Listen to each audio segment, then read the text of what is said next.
Opioids too often on the front page news and a national crisis, and a Suncoast resident understands it all too well. SNN's Hallie Pilot has her story.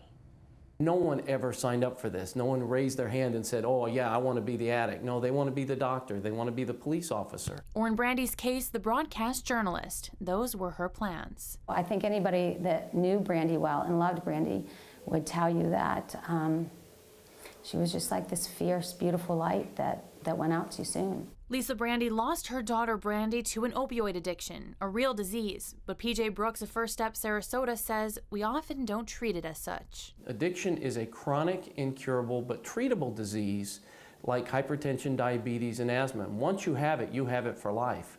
So it doesn't go away. You have to stay vigilant and work on it. Lisa and her daughter did work on it with the help of people like Brooks, but other families don't have the means. If you're not all on board and you're not using the resources that are available out there, we see relapse over and over and over. And we see relapse after a period of recovery, which is the most tragic. This relapse, what ended up taking Brandy's life. After Brandy passed in 2011, I just couldn't sit back and do nothing. So she started the foundation, Brandy's Wish, helping families who have been through tragedies like hers. We're losing over 170 people every day to overdose in our country. I mean, at what point do we wake up and say this has to stop? She says the first step to ending the epidemic, education. So you're not kicking your kid out of the house and saying, until you stop using, don't come home.